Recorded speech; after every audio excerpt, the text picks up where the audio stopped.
Hey guys, just Apple here, and today I'm going to talk about some news leaked out of China about the possible iPhone 5 thickness.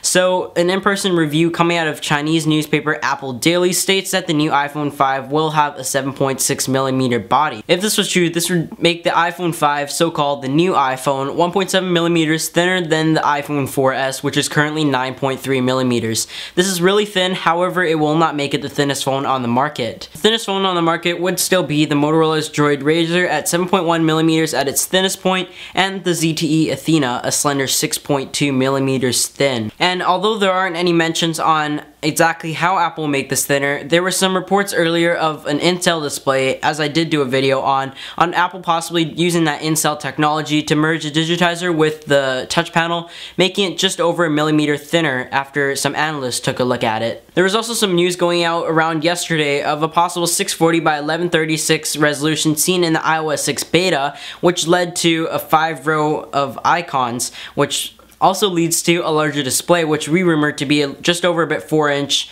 Apple probably wouldn't go any larger than that. I think 4.3 is about the largest we'll see, because as you guys know, some other flagship phones such as the Samsung Galaxy S3 and its competitor the HTC One X come in at just about 4.7, 4.8 inches.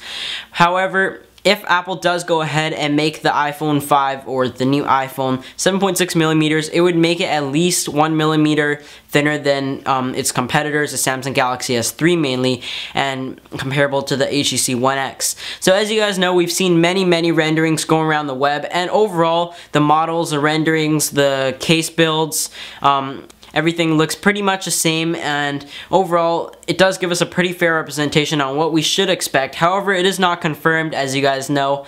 However, what we've seen so far, a slightly thinner iPhone, a 4-inch screen, a two-tone color back, a headphone jack on the bottom, a smaller dock piece, also some evidence leaked out of iOS 6 Beta 4. Thanks for watching, guys. I'll see you in my next video.